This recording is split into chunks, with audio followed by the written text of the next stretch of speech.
Today our topic is wonder questions on wondering on body and mind, which means being. Let's call it being. We have a being, body, and a mind, and we have eyes. And as what do we learn about eyes in the school level? There's a subject that it has lenses, it has a sensitivity, it can take in um, light. There is a retina, and there is a it goes into the brain, and you get sensations. That much we know. Same thing with the ear. It has got a mechanism by which we can listen. There are some sound waves which it catches, amplifies. So all these are facts. Then we have smell, we have touch, then we have all these cells inside, we have organelles, we have you know, the digestive system, the mouth, the teeth. We know all that, basics of the teeth and the tongue, and how things go inside, and the lungs, and how it gives air, and all this happens automatically. It functions automatically, which is quite a wonder, isn't it? It functions automatically. We know that. Then we have a heart and the veins and the arteries and the blood and this whole mechanism inside the large intestine, small intestine, and the brain, the neurons, and the brain is connected to me. This is the whole information. How do you understand it? How do you process this? You just look at it as facts, and they're wonder filled facts, isn't it? Once you understand science, it becomes a wonder. And it is true, these are the facts, and the facts of how things actually operate. You know, this is how they operate. And we have feelings, we have thoughts, we have desires, seat of desires. We feel like there's something moving us. We have a nature, we have a nature, and we have belief systems, and we have conditionings in the mind. And why do we talk about conditionings? Because those conditions affect our perception of even what I'm talking about. Are you getting me? So we have beliefs, and we cannot deny that we are conditioned by belief that there is some God, or there is some this, because there's also part of, in a way, part of our mind, and how we use it, how we look at even our mind. Because people say there is no body. Some people say that.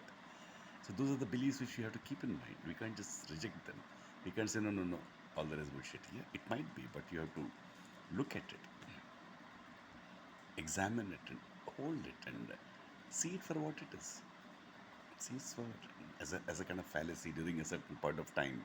So when you get all this knowledge of basic questions of psychology, yourself, your nature, of biology, neuroscience, basic facts about biology, basic facts about brain, basic facts about psychology, basic understanding of the questions of philosophy, even history in a way, because in history all these wars keep taking place. Even now the wars happen because of belief systems.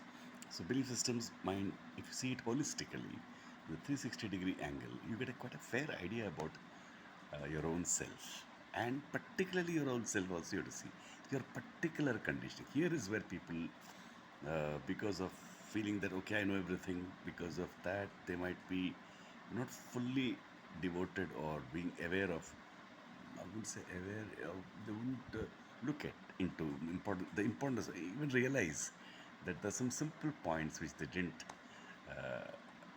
decondition, and they realize late in life, which is why I'm sharing. A younger person, if they realize early, they'll be wiser early. And how to become wise? By simply accepting facts. There is no other way, actually. It is possible, but it's definitely possible. The world is not going that way, but the world will be running their beliefs, which is okay. It's like ignorance is bliss. They have their bliss, and whatever health is there. But we can be a little more than that. We can be more, not so driven, but we can be more aware, self-aware of, know ourselves, know the world. So if you know the world this holistically, you'll know yourself also. I think so, because you know everything, right? And once you know your inner emotions of conditioning explicitly, then it is over. You'll be free, and you will be naturally free. You'll be naturally living like a human being. So there are some very basic facts that you are not there before you were born, and then you are living as a human being, and then you go away. These are facts which you have to understand and accept as facts. A human being has to understand that he is a human being, that he has a limited life, that there were beliefs which were put into him, you have to decondition that. All that is the learning. And the normal learning which happens in the normal school level also, if you examine it and learn it properly, you can, to a fair extent, have a fairly good idea, I think. At least you'll know enough to live your life happily. And that's all it is. So the whole idea is to know yourself